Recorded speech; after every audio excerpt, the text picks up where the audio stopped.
अस्सलामुअलैकुम स्टूडेंट्स, मैं हूं आपका टीचर मोहम्मद सलमान अफजल। आज के लेक्चर में हम करेंगे चैप्टर नंबर 12 इलेक्ट्रोस्टैटिक्स के एक्सरसाइज के another two numerical problems 12.10 and 12.11।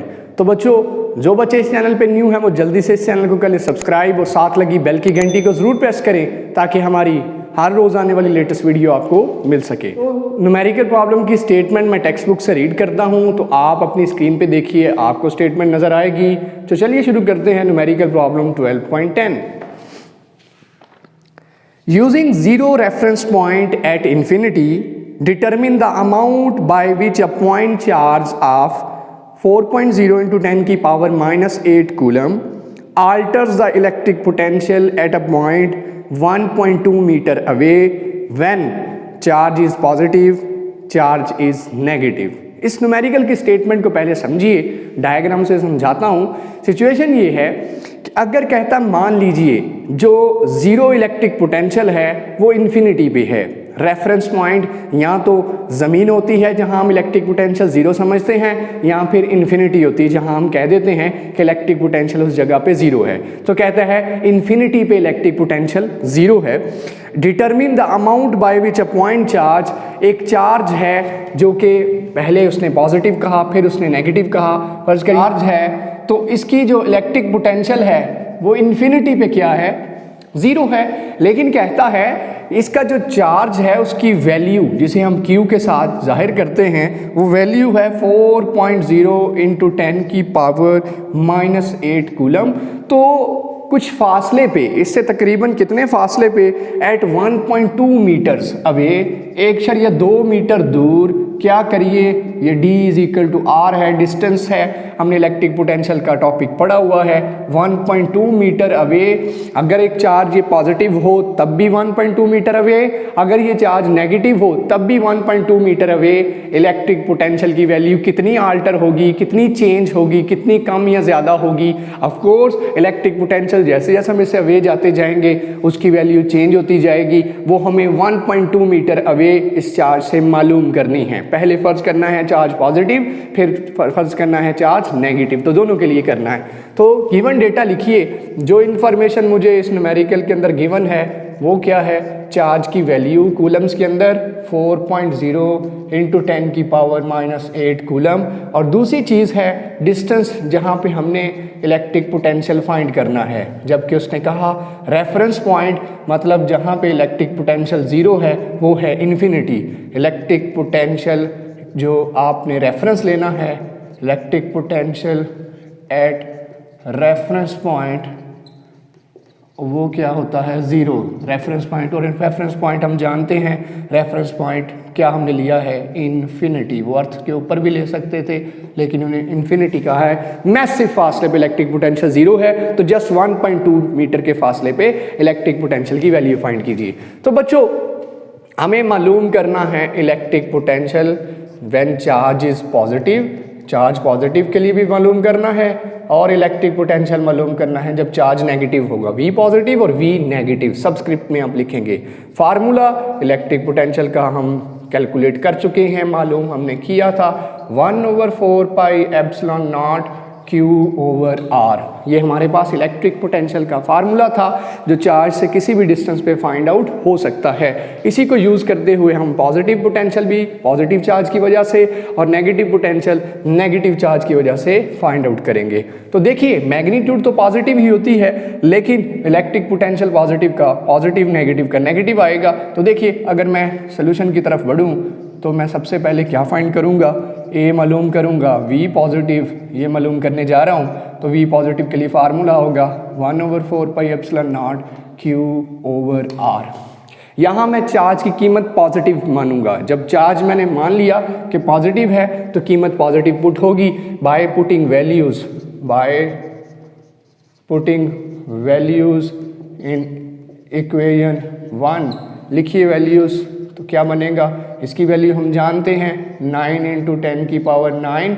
जब क्या हो, फ्री स्पेस हो, वैक्यूम हो, तब ये वैल्यू है 9 into 10 की पावर 9। जबकि चार्ज की वैल्यू पॉजिटिव पुट करनी है 4.0 into 10 की पावर -8 और नीचे R दिया हुआ 1.2। अब इसे कैलकुलेटर से जब आप कैलकुलेट करेंगे तो जो टेक्स्ट बुक का आंसर लिखा है वही आएगा और रिज़ल्ट पॉजिटिव होगा। 9 इंटू 4 36 और पावर ऊपर ऐड हो जाएंगी। 9 माइनस 8 1 आ जाएगी, पॉजिटिव 9 माइनस 8 और नीचे 1.2 है। डिवाइड कर दें इसे 1.2 के साथ तो आंसर इस 30 और 10 की पावर 1 है। अगर इसे साइंटिफिक बनाना है तो यहाँ से इशारिया नज़र नहीं आ रहा, यहाँ पे पड़ा है 3.0 इंटू 10 की पावर एक और आ जाएगी तो 1 प्लस 1 कितना हो जाएगा 2, तो 3.0 इंटू 10 की पावर 2 और इलेक्ट्रिक पोटेंशियल का यूनिट वोल्ट्स। ये आपके पास आंसर आ गया। पॉजिटिव चार्ज की वजह से 1.2 मीटर दूर इलेक्ट्रिक पोटेंशियल फाइंड कर लिया। अगर यही चार्ज नेगेटिव हो, यही चार्ज क्या हो नेगेटिव हो, तब क्या करेंगे, तब हम एक चीज़ चेंज करेंगे, ये वैल्यू सेम चार्ज की जगह नेगेटिव वैल्यू पुट करेंगे। तो जब V नेगेटिव फाइंड करेंगे, ये मालूम करने लगे हैं, तो V नेगेटिव के लिए फार्मूला होगा 1/4 पाई एप्सिलॉन नॉट Q/R। ये वैल्यू जब पुट करने जाना है, इसकी वैल्यू लिखेंगे by putting values in equation number 2, तो क्या आएगा 9 इंटू 10 की पावर 9, इसकी जगह -4.0 इंटू 10 की पावर -8 और बाकी सारा नीचे 1.2 करिए, ऊपर -36 इंटू 10 की पावर 1 करने पे आंसर आएगा -3.0 इंटू 10 की पावर 2। ये नेगेटिव इलेक्ट्रिक पोटेंशियल इतने वोल्ट्स। ये आपके पास रिजल्ट्स आ गए। In case of positive charge 1.2 metre दूर और in case of negative charge 1.2 metre दूर, हमने ये मानते हुए कि इलेक्ट्रिक पोटेंशियल इन्फिनिटी पे ज़ीरो है, यहाँ पे इलेक्ट्रिक पोटेंशियल फाइंड आउट कर लिया इस चार्ज की वजह से, पॉजिटिव की वजह से भी और नेगेटिव की वजह से भी थी। ये था न्यूमेरिकल प्रॉब्लम 12.10। अब हम करेंगे numerical problem 12.11। I think clear है आपको, एक एक पॉइंट, एक एक कॉन्सेप्ट, एक एक चीज़ आपको क्लियर हो चुकी है, वाज़ह कर दी गई है। तो नेक्स्ट न्यूमेरिकल की तरफ बढ़ते हैं। तो बच्चों अब देखते हैं न्यूमेरिकल प्रॉब्लम नंबर 11। मैं टेक्स्ट बुक से रीड करता हूँ, आपको इस स्क्रीन के ऊपर नजर आएगी स्टेटमेंट। देखिए लिखता है 12.11 के अंदर, in Bohr's atomic model, chemistry के अंदर आपने पढ़ा हुआ है Bohr's atomic model of hydrogen atom, simplest atom है हाइड्रोजन एटम, जिसके बाहर सिर्फ एक इलेक्ट्रॉन घूम रहा होता है। The electron is in orbit around the nuclear proton at a distance of 5.29 into 10 की power -11 metre with a speed of 2.18 into 10 की पावर 10 की पावर 6 मीटर पर second, where charge on electron is 1.60 into 10 की power -19 coulomb, mass of electron is equal to 9.10 into 10 की power -31 kg। Find तीन चीज़ें find कीजिए। The electric potential that a proton exerts at this distance, बताइए इस फासले पे इलेक्ट्रिक पोटेंशियल कितना एक्सर्ट करेगा proton. Total energy of the atom in electron volt and third one is ionisation energy for the atom in electron volt. इस statement को समझिए। Situation कुछ इस तरह से है कि बच्चों हम जानते हैं कि hydrogen atom the simplest atom in periodic table, simplest atom है, इसके न्यूक्लियस के अंदर प्रोटॉन और न्यूट्रॉन है, सिंगल प्रोटॉन है, इसके अंदर एक प्रोटॉन है जबकि एक इलेक्ट्रॉन इसके गिर्द ऑर्बिट कर रहा है। ऑफ कोर्स जब एक इलेक्ट्रॉन है तो एक ही इसके बाहर शेल मौजूद होगा जिसमें ये एग्जिस्ट कर सकता है आसानी से, दूसरे शेल की ज़रूरत ही नहीं है, इस शेल में ये इलेक्ट्रॉन मौजूद है। Electron is a negative particle है, नेगेटिव चार्ज है इस पे, प्रोटॉन पे पॉजिटिव चार्ज है, हालांकि चार्जेस की अमाउंट इक्वल होती है प्रोटॉन और इलेक्ट्रॉन पे। कहता है जो इलेक्ट्रॉन है वो इस प्रोटॉन न्यूक्लियस के गिर्द क्या कर रहा है, ऑर्बिट कर रहा है। आपके सामने ही है प्रोटॉन के गिर्द इलेक्ट्रॉन ऑर्बिट, न्यूक्लियस में प्रोटॉन है तो ऑफ कोर्स प्रोटॉन के गिर्द इलेक्ट्रॉन ऑर्बिट कर रहा है। तो डिस्टेंस कितनी बताई है, कितना फासला इस ऑर्बिट का बताया है, कितनी दूर ये ऑर्बिट कर रहा है। दैट डिस्टेंस इज 5.29 इंटू 10 की पावर -11 मीटर। डायग्राम से समझ आपको ज़्यादा आएगी। ये आपके पास सिचुएशन है around the nuclear proton at distance with the speed, और कितनी स्पीड से ये ऑर्बिट कर रहा है, और स्पीड इसकी है स्मॉल v है 2.18 इंटू 10 की पावर 6 मीटर पर सेकेंड। काफ़ी अच्छी खासी स्पीड है। जबकि इस पे चार्ज की वैल्यू ना भी देता तो हमें पता थी 1.6 इंटू 10 की पावर -19 कूलम है। इसी तरह से इसका मैस हम जानते हैं इस इलेक्ट्रॉन का 9.1 इंटू 10 की पावर 31 -31 kg हम जानते हैं। तो तीन चीज़ों के जवाब दीजिए। पहला, electric potential that a proton exerts at, देखिए प्रोटॉन ने इसे पकड़ के रखा हुआ है, ये इस पे पोटेंशियल एक्सर्ट कर रहा है। बताइए कितना पोटेंशियल ये इस पे एक्सर्ट कर रहा है। इलेक्ट्रिक पोटेंशियल को कैपिटल V से ज़ाहिर करते हैं। पहला सवाल उसका ये है। दूसरा सवाल, total energy in electron volt, electron जो इसके गिर्द ऑर्बिट कर रहा है, इसके पास टोटल अमाउंट ऑफ एनर्जी कितनी है, जब ये इसके गिर्द घूम रहा है तो इसके पास कितनी एनर्जी है, और आंसर इलेक्ट्रॉन वोल्ट्स में लाइए। और तीसरा सवाल, अगर इस इलेक्ट्रॉन को यहाँ से मूव करवाना पड़ जाए, आयोनाइजेशन जिसे आप कहते हैं, इलेक्ट्रॉन क्या करना, किसी एटम से निकाल देना, आयन बना देना, सो इलेक्ट्रॉन को इसकी हम क्या कहेंगे, आयोनाइजेशन एनर्जी दे के कहाँ पे ले जाएंगे, इन्फिनिटी पे ले जाएंगे, इसके ऑर्बिट से दूर ले जाएंगे, तो वो हमें एनर्जी भी फाइंड आउट करनी है, आयोनाइजेशन एनर्जी फाइंड आउट करनी है, जिससे इलेक्ट्रॉन ये खो बैठेगा, ये इलेक्ट्रॉन इससे मैसिव फासले पे इन्फिनिटी पे चला जाएगा, वो एनर्जी भी हमें फाइंड आउट करनी है। सो गिवन डेटा देखिए, काफ़ी चीज़ें क्लियर हो चुकी होंगी आपको इस डायग्राम से। तो पहली चीज़ जो है वो मेरे पास है डिस्टेंस है, कितनी दूर ये न्यूक्लियस प्रोटॉन जो न्यूक्लियस के अंदर मौजूद है उसके गिर्द घूम रहा है। दैट डिस्टेंस इज़ 5.29 इंटू 10 की पावर -11 मीटर, जबकि वेलोसिटी कितनी से घूम रहा है, 2.18 इंटू 10 की पावर 6 मीटर पर सेकेंड। मैस इसका कितना है, 9.1 इंटू 10 की पावर -31 kg। और चार्ज इस पे कितना है, इलेक्ट्रॉन पे चार्ज को E के साथ जाहिर किया जाता है, 1.6 इंटू 10 की पावर -19 कूलम। जबकि जो प्रोटॉन की बात करें उस पे चार्ज कितना है, चार्ज ऑन प्रोटॉन वो हम जानते हैं वो कितना, इतना ही होता है जितना इलेक्ट्रॉन पे हो, लेकिन इलेक्ट्रॉन पे चार्ज नेगेटिव है तो इस पे चार्ज पॉजिटिव होता है। ठीक है बच्चों, ये वो सारी चीज़ें हैं जो हमें गिवन है। हमें क्या फाइंड आउट करना है, सबसे पहले इलेक्ट्रिक पोटेंशियल। इलेक्ट्रिक पोटेंशियल के लिए हमें K की वैल्यू चाहिए, और K हम जानते हैं 1/4 पाई एप्सिलॉन नॉट के बराबर है, और इसकी वैल्यू 9 इंटू 10 की पावर 9 न्यूटन मीटर स्क्वायर पर कूलम स्क्वायर के बराबर है। जब क्या हो, फ्री स्पेस हो, यहाँ भी फ्री स्पेस हम कंसिडर कर रहे हैं, वैक्यूम, तो यहाँ पे ये वैल्यू है जी। हमें मालूम कितनी चीज़ें करनी है, तीन चीज़ें। सबसे पहले हमें फाइंड आउट करना है इलेक्ट्रिक पोटेंशियल इस फासले पे जो इलेक्ट्रॉन के पास है, कितना इलेक्ट्रिक पोटेंशियल ये इस पे एक्सर्ट कर रहा है और उसे बांध के रखा हुआ है, पकड़ के रखा हुआ है इस प्रोटॉन ने इसे। और दूसरी चीज़ टोटल एनर्जी हमें फाइंड आउट करनी है इलेक्ट्रॉन वोल्ट में, और तीसरी चीज़ आयोनाइजेशन IE फाइंड आउट करनी है। तो बच्चों देखिए, अगर फार्मूलों की बात करूं तो मैं डायरेक्ट सोल्यूशन की तरफ बढ़ता हूं। फार्मूले इसी सोल्यूशन के अंदर मैं लगाऊंगा। इलेक्ट्रिक पोटेंशियल का फार्मूला अभी हमने रिसेंटली पिछले न्यूमेरिकल के अंदर यूज़ किया है, और फार्मूला था 1/4 पाई एप्सिलॉन नॉट Q/R। सही, किसी भी चार्ज के करीब करीब हम इलेक्ट्रिक पोटेंशियल मालूम करना चाहें तो हम इस तरीके से फाइंड आउट करते हैं। जब हमने रेफरेंस पॉइंट इन्फिनिटी पे लिया हो जहाँ पोटेंशियल 0 होगा, तो ये फार्मूला है।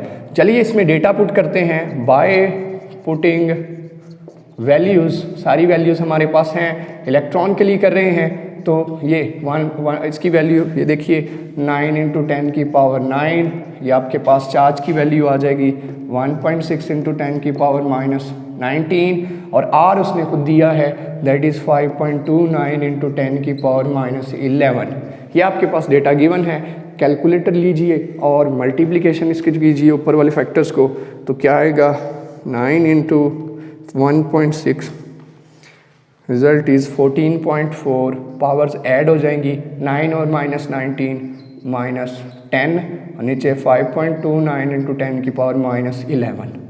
जी बच्चों, डिवाइड कर दीजिए 5.29 से, रिजल्ट इज़ 2.72, और 10 की पावर एक्यूमुलेट हो जाएंगी, -11 ऊपर आगे +11 हो जाएगी, तो पावर 1 बन जाएगी। सो ये आपके पास साइंटिफिक रिजल्ट आ गया, और यूनिट होगा वोल्ट्स। ये है इलेक्ट्रिक पोटेंशियल जो ये प्रोटॉन इस पे एक्सर्ट कर रहा है इतने फासले के ऊपर। आप आंसर देख सकते हैं। अगर इसे आपने साइंटिफिक नहीं बनाना, 10 की पावर ख़त्म करनी है, तो 10 मल्टीप्लाई कर दें, 27.22, और आपके पास चार्ज पॉजिटिव था, प्रोटॉन था, प्रोटॉन की वजह से करना था, तो ये आपके पास रिजल्ट आ जाएगा, ये वोल्ट्स। ठीक है, ये हमने चार्ज प्रोटॉन के लिए किया है जो पोटेंशियल इस पे एक्सर्ट कर रहा है। नेक्स्ट जी, दूसरी चीज़ टोटल एनर्जी। भाई टोटल एनर्जी किसके बराबर है, इलेक्ट्रॉन दो तरह की एनर्जीज पोजेस कर रहा है, पोटेंशियल एनर्जी भी जो इसकी पोजीशन की वजह से है, और काइनेटिक एनर्जी इसकी रफ्तार की वजह से, स्पीड की वजह से। तो दोनों एनर्जीज हम फाइंड करेंगे, दोनों को ऐड कर देंगे, तो रिजल्ट क्या होगा, टोटल एनर्जी होगी। तो चलिए एनर्जी किसके बराबर है, सबसे पहले लिख लीजिए, total energy is equal to kinetic energy plus potential energy. जी मेरे पास ये आ गई इक्वेशन जिसमें मैं डेटा लास्ट पे पुट करूँगा। काइनेटिक एनर्जी का फार्मूला मैं जानता हूँ, हाफ mv² है। काइनेटिक एनर्जी इलेक्ट्रॉन की, पोटेंशियल एनर्जी उसकी इलेक्ट्रॉन की, दोनों मालूम कीजिए और जमा कर दीजिए, टोटल एनर्जी आ जाएगी। वैल्यूज़ पुट करें, half mass of electron 9.1 × 10⁻³ velocity of electron जिस वेलोसिटी से घूम रहा है 2.18 × 10⁻⁶ और ये ऊपर स्केयर। जी अब कैलकुलेटर वर्क है तो हम कैलकुलेशन हर न्यूमेरिकल में करते हैं ताकि आप कंफ्यूज ना हो। 2.18 का ले लीजिए स्केयर और आपके पास आ गया। एक एक स्टेप करूँगा ताकि आपको करते हुए आसानी हो। तो ये आ जाएगा 4.75 और 6 की पावर 2 का मतलब है 6 × 2 और आ गया पावर 12। जी बच्चों अब ये मल्टीप्लाई होगा किसके साथ, 9.1 के साथ, तो रिज़ल्ट आएगा 43.25 × 10⁻³ प्लस 12 -19 और बटे में क्या बचा है 2। तो जब हम इसे 2 के साथ डिवाइड करेंगे तो 43.25 डिवाइडेड बाय 2 रिज़ल्ट इज़ 21.62 और साथ में 10⁻⁻19 और आंसर इज़ इन जूल्स।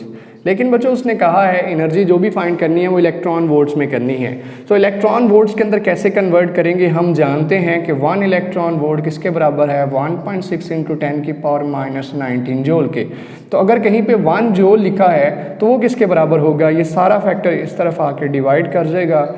इसका मतलब अगर 1 जूल कहीं लिखा है तो हम ये फैक्टर पुट कर सकते हैं। तो यहाँ देखिए, यहाँ मुझे जूल नज़र आ रहा है, इस जूल की जगह में सारा फैक्टर पुट कर सकता हूँ तो एनर्जी इलेक्ट्रॉन वोल्ट में चली जाएगी। तो क्या आएगा मेरे पास 21.62 × 10⁻⁻19 इंटू 1 इलेक्ट्रॉन वोल्ट ओवर 1.6 × 10⁻⁻19 -19 से कटा और 21.62 डिवाइड कर दीजिए 1.6 के साथ, द रिज़ल्ट इज़ 13.5151 और आंसर किस में आ गया, इलेक्ट्रॉन वोल्ट्स के अंदर। ये आ गई हमारे पास काइनेटिक एनर्जी।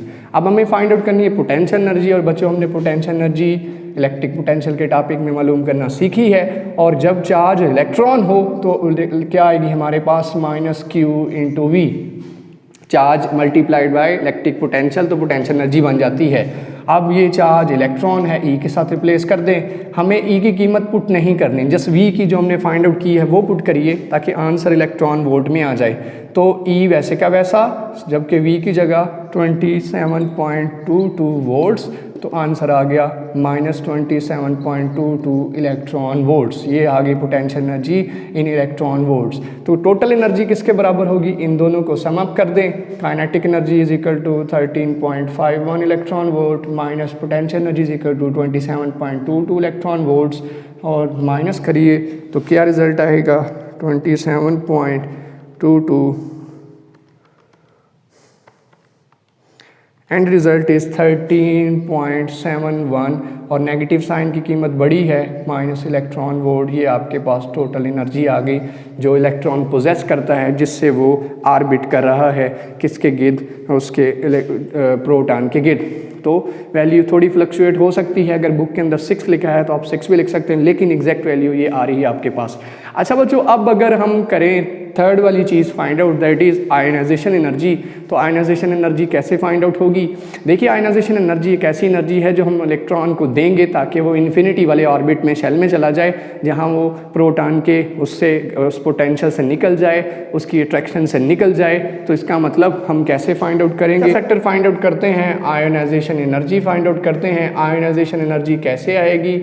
अगर हमारे पास एनर्जी हो, जब वो इलेक्ट्रॉन कहाँ पे जंप करेगा, मैं डायग्राम से आपको थोड़ा सा एक्सप्लेन कर देता हूँ। ये पहले शेल में घूम रहा था, एनर्जी जो उसके पास इन्फिनिटी वाले शेल में हो, इन्फिनिटी वाले शेल में माइनस एनर्जी जो उसके पहले शेल में थी, अगर इनको सब्ट्रैक्ट किया जाए तो वही आयनाइजेशन एनर्जी है जो इस इलेक्ट्रॉन को देंगे तो ये छोड़ के बाहर निकल जाएगा, इसके पोटेंशियल से, इसकी अट्रैक्शन से, प्रोटॉन के अट्रैक्शन से निकल जाएगा। इसका मतलब एनर्जी एट इन्फिनिटी, इन्फिनिटी पे जो एनर्जी है माइनस एनर्जी कहाँ पे फर्स्ट शेल में जहाँ मौजूद है कर दी जाए। तो फर्स्ट शेल की एनर्जी तो मेरे पास ये रही, इन्फिनिटी की एनर्जी हम जानते हैं ज़ीरो होती है। वैल्यूज जज करिए, energy at first shell, total energy उसके पास ही -13.71 या जो बुक में लिखा है 13.6 इलेक्ट्रॉन वोल्ट, वो पुट कर लीजिए। The result will be 13.6 electron volt.